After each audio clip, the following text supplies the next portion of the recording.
And welcome to this week's episode of FFRF's Ask an Atheist on Facebook Live.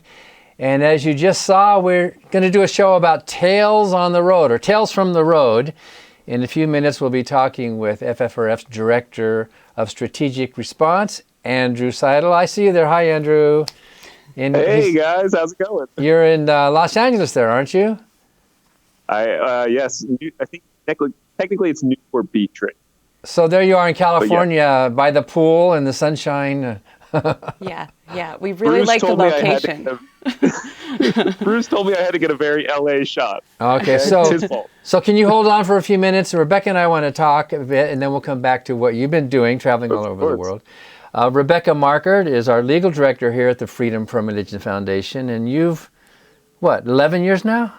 Going on 12. Yep. 12 years, wow. You were our first legal hire. Yep.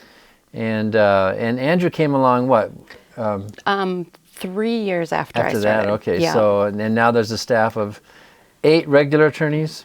10 regular attorneys. 10 regular? 10. But 2 are fellows, right? 2 are fellows. They're here for a period of 2 years at the most, and they're usually recent graduates. Yeah. So I've been poking around down in the legal department on the second floor, and you guys are really busy. We can't announce it yet, but we're about to file a new lawsuit in a brand new place. Yep. And but we've had some legal victories recently. We have. So our intake team has been very busy. As you know, and as a lot of our viewers know, we get a lot of our complaints from public schools, religion that's being imposed on public school students. And so I asked our intake team what have been some of our recent victories. And they gave me a couple. So 2 are from school districts, and 1 is just another interesting type of complaint that we don't usually really get. But the first, I brought notes because they're not my cases, but the first involves Cameron School District in Missouri. So there, the high school football program was having chapel services before and after each game for their football program. And so these would include prayers and Bible verses and things like that. So, who was leading it? Well, I think it was a preacher and the coach. So our staff attorney, Chris Line, wrote the school district a letter telling them that they have to stop. This is clearly illegal conduct. And the Attorney General of the state of Missouri, Eric Schmidt, got involved. He actually wrote a letter to the school district and told them to ignore us. He said that public invocations to God are a cherished tradition. And that we are just an anti-religious group that goes around the country intimidating people. And all we want is religion purged from the public square. Well, we found out recently that the school district decided to follow our advice rather than the Attorney General's advice and stop all prayer, because they knew that the law is so clear that what they were doing was illegal and needed to be stopped, or they would be held liable for that, and the Attorney General's advice was not going to save them. I remember reading a press release on that, and he not only was he downplaying the prayer, because it was more than just invoking, it was a big religious exercise, but he was really bad-mouthing us, and we even had to respond to correct a lot of the mistakes about FFRF. Right. And he also invoked a lot of just falsehoods that Andrew could probably talk about, George Washington praying at Valley Forge, and just a lot of the typical myths that we hear about public prayer, which, of course, this is a school setting. It's not a public setting. And these were closed meetings of the football team. So it was really, really an egregious violation that we were able to stop. So the school did the right thing. They did absolutely the right thing. Those students could voluntarily come together on their own, right? And pray if they want to. So nobody's denying them the freedom. Exactly. The problem was that the school was organizing this, that the coach was organizing this, and then forcing them to do it before the games and after the games. Wow, okay. So the second one from a school district was Victoria ISD in Texas. So oftentimes we get complaints about convocations that happen. So a big, huge faculty meeting before the start of a school year. And in this particular school district, that convocation was held at a church. And the church, or the orientation, the convocation included a pastor giving a speech. The pastor from the church gave a speech. He led all of the teachers and the faculty and the administrators in prayer. And he suggested that the teachers should display Bible verses on their chalkboards in their classrooms.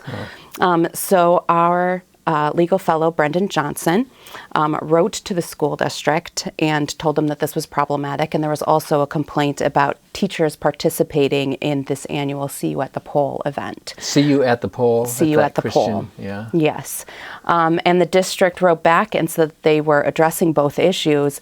But not only were they just taking care of the matter, but they are going to have a staff meeting this week talking about why the convocation was inappropriate and what conduct they need to abide by in the future. Wow. Yeah, so another big victory.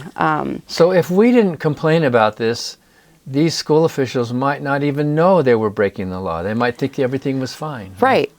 And some of them do. I mean, we've had superintendents say, like, we knew that this was illegal, but nobody said anything, and so we were just going to let this tradition continue. That is particularly true in the context of prayer at athletic events. There are a lot of superintendents who say, yeah, this is illegal, but like if the community wants it. But once somebody steps forward and says, you can't do this, or we're going to sue, then they stop. So that's a good example to the students. We're going to keep breaking the law till someone tells us to stop, right? Right. It's good education. The final victory that I want to report today is from Ohio, the Butler County Sheriff's Office. They offered free concealed carry classes to churches. So this was after a shooting in Texas where somebody went into a church. And what they wanted to do was offer security classes for churches' private security teams. And we saw a problem with this just because they were favoring churches over other nonprofits or all nonprofits. And we told the sheriff's department, this is great that you're offering this, but you need to offer it to everybody, not just churches. Nonprofits should be included in that. And so they wrote back to us and said that, yes, they were going to offer it to all nonprofits, churches, and even schools. So that was a good victory that our other legal fellow, Dante, received recently. Well, that's great. So they've been busy. So why would a church need that kind of training? Why don't they just pray? They've got this powerful God who answers prayer. Why did they need secular help? I think you know the answer to that, Dan. Well, maybe. So if you have a question about any of these issues we've been talking about, or anything else, actually. In fact, somebody emailed a question before the show started what we're going to talk about. You can just enter it in Facebook Live in the comments, or if you want, you can send an email to askanatheist@ffrf.org. So Andrew has been waiting patiently. Are you getting a suntan there? No, I'm staying in the shade, man. What is the temperature there? Just tell me, because I want to be envious. It's enough that you'd be envious. It's like 80 degrees. It felt like 12 degrees here this morning, so. Yeah, I'm sorry. Well, it's a tough job, Andrew. Somebody's got to go. This is the reverse. Usually I'm the one on the road Skyping in, and here you are taking. So what are you doing? You spoke at some journalism thing recently. You're promoting your book, which we talked about before. We showed that trailer of your book before. Is that what you're on a book tour? So I'm on the road for The Founding Myth. I was in Nashville 2 days ago, and last night I was at the Backyard Skeptic in Orange County, the most conservative county in all of California, was hearing about Christian nationalism and why it's wrong. So the Backyard Skeptic is actually in a backyard, isn't it? It is. It was a really fun event. Great venue. I mean, there's only 50 people that can fit. We were filled to capacity, but it was a lot of fun. I really enjoyed it. Wow. And when you were in Nashville, how many people were there? I would say between 50 and 60 showed up. Our friend Gail Jordan came out, which I didn't know. That was a pleasant surprise. We did see a tweet. Somebody was really excited that you came out. Yeah. So there's a picture of Vanderbilt, right, where you were speaking there. I was speaking at Vanderbilt. Yeah. And then tonight I'm speaking at USC at the Annenberg. The Annenberg School of Journalism or something? Correct, the School of Journalism. Yeah. And then the next day I speak at the Heretic House. The Heretic House. I think we have a picture. I think Bruce has a picture of the Heretic House. I was there before. There we are. That's in Los Angeles. And the owner of the house is Bobby Kirkhart, one of the famous heretics. And it's just a wonderful place where free thinkers and humanists get together to speak. So you'll be talking about your book there? Correct. And not just the book, but about FFRF and the work that we do. Yeah. And the work that the legal team does, the great victories that we just got. Yeah, a lot of them. And just before this show, we talked about filing a new lawsuit, which we are not announcing yet, but I'm sure you know what it is. I think tomorrow we'll probably announce this exciting new lawsuit about religion in the hopefully. schools. Yeah. Yeah. And we've got some other exciting announcement coming up, don't we? About our convention. Have we done that one? Well, yeah. Yeah, I don't. Besides Margaret Atwood, the author, and besides Gloria Steinem, the author and activist, John Irving, the author, is going to be speaking. And he wrote Cider House Rules and a lot of movies about his books. He's been very supportive of our group. He'll be showing up in San Antonio at the convention in November. I think it's November 13 through 15 in San Antonio. And, of course, you'll be there, Andrew. And when I talked to Annie Laurie last, she said that spots are already filling up pretty quick. Really quick, yeah. This is, well, because they're such big names. And there's a chance to have a private reception with Gloria Steinem and with Margaret Atwood as well. Yeah. So, Bruce, do we have that map that shows where Andrew's been the last few weeks? I think he has it. There we are. All those Is this in the last few weeks, Andrew? Is this your, like... No, that's got to be the whole tour, right? Oh, that's got to be since the book came out. Seems like... Oh, okay, so it's about a year. Yeah. Okay. Yeah, because that Bible Belt tour down there, Tennessee, Yeah. Georgia, South Carolina, North Carolina, that was the first week the book came out. Okay. So because of your activities, is America less of a Christian nation now? I certainly hope so. And I do think that people are waking up to how big a threat Christian nationalism is. Yeah. There's been a change since the first talks I was doing to the talk I was doing last night. You know, people really do seem to be waking up to the fact that this is an existential threat to the American Republic. Yeah. That's great to hear. So that's positive.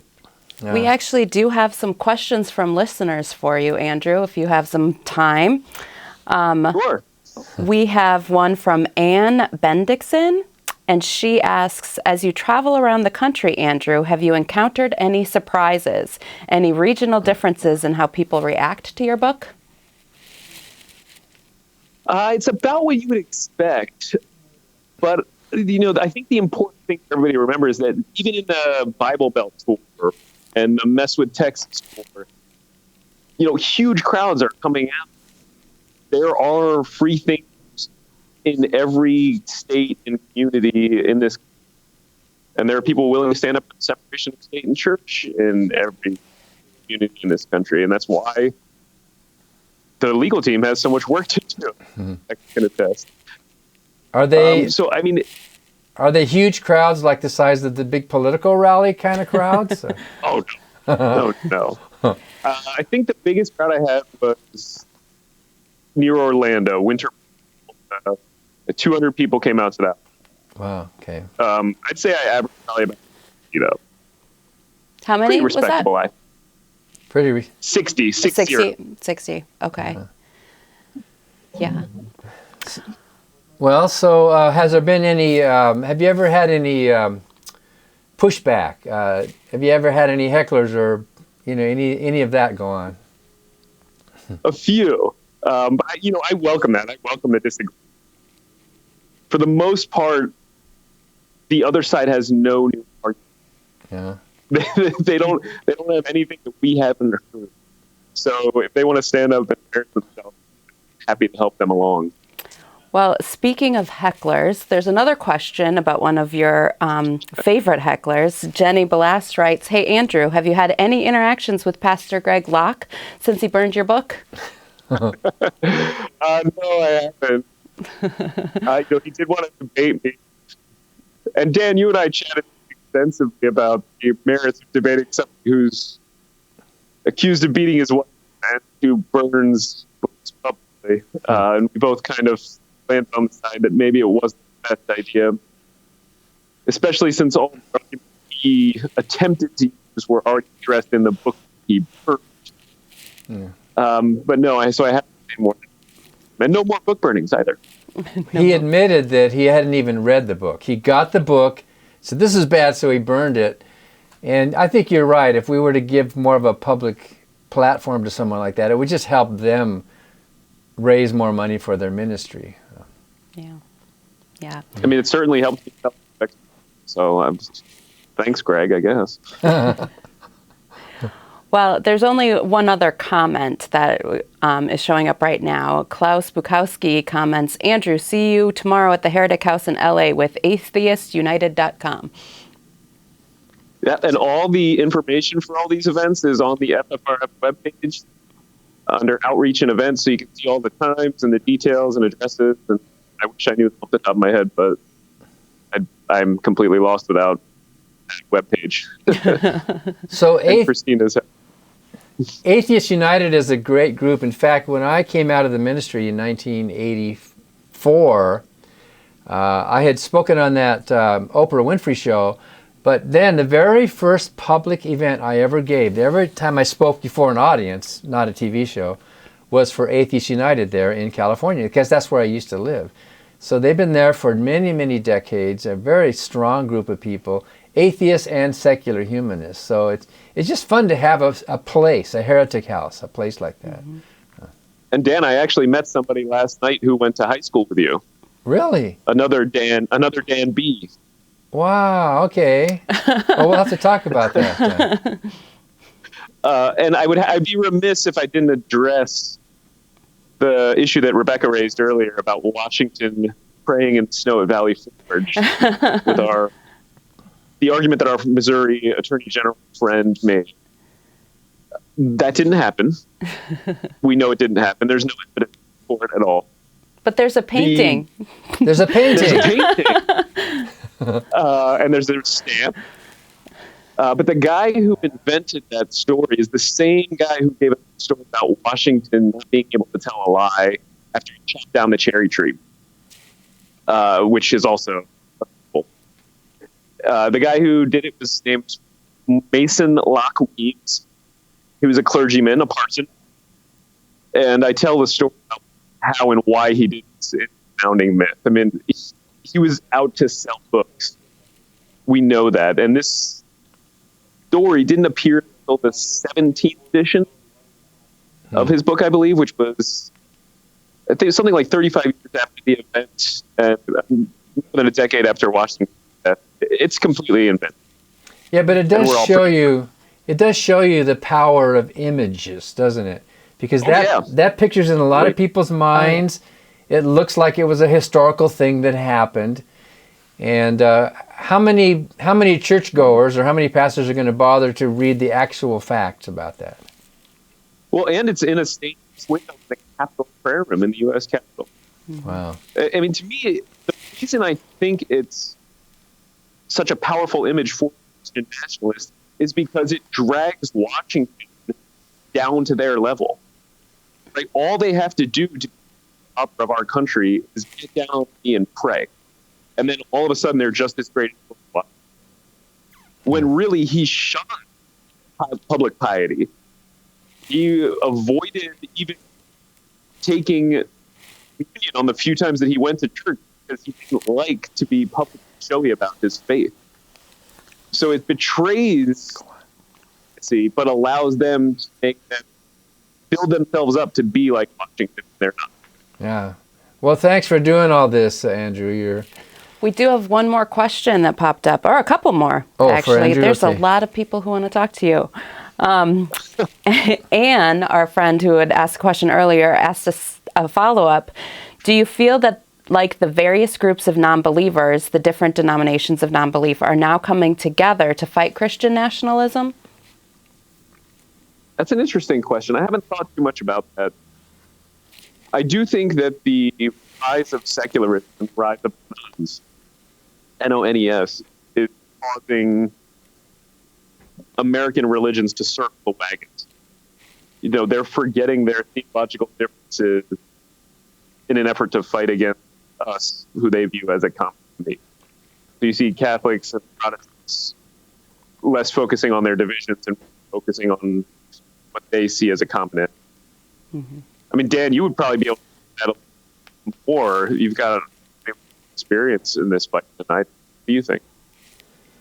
Yeah, so, believers come together. They make strange bedfellows sometimes for a common cause. And there's all these different non-believing groups around the country. We all have our focus. But when it comes to fighting incursions of religion in the government, or fighting the entanglement and violations of the Establishment Clause, the American Humanists, chapters, FFRF chapters, independent groups all over the country are on the same page.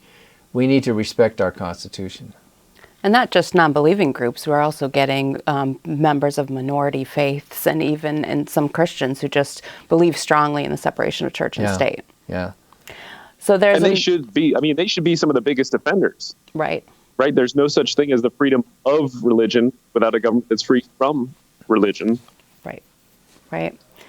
Well, another question, Ryan Shaner asks, have you found that the definition of free thought changes throughout the country or is interpreted differently?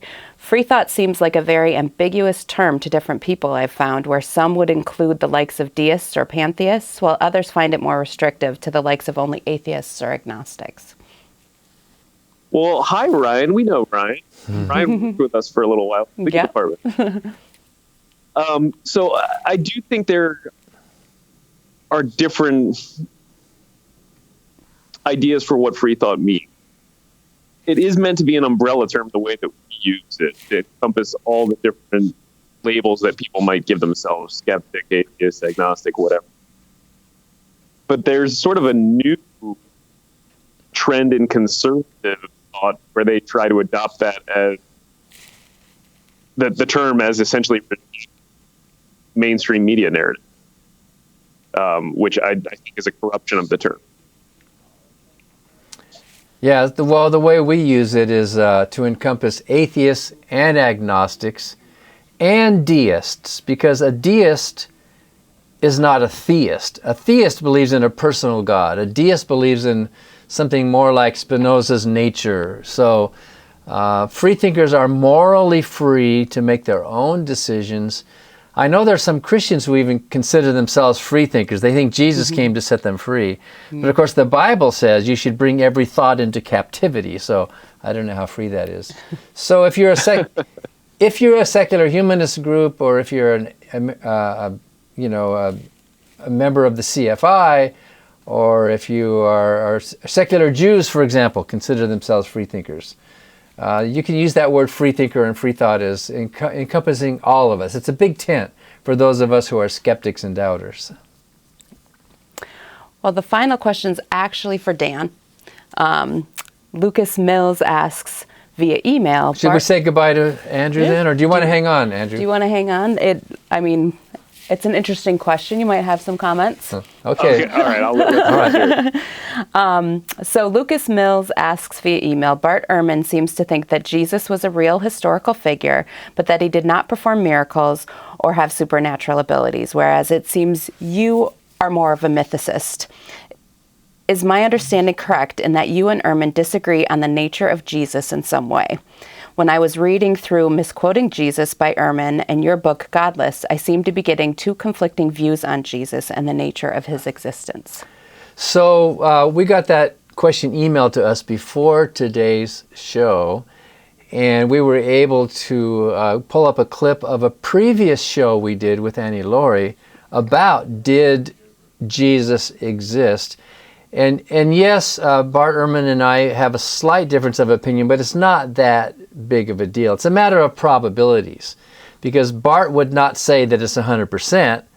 He thinks it's over 50. I think it's not 0%, but I think it's lower than 50. So we might even be very, very close in our probabilities. But Bruce, do you have that clip that we ran from last year? Let's look at that. So, Dan, did Jesus exist? Well, okay, so that's our topic. Did Jesus exist? Well, it depends on what Jesus you're talking about. Jesus of the New Testament, which is a character in a story, or the actual Jesus of history. So most scholars would say that it's most probable that the Jesus of the New Testament did not exist. That character is an exaggeration.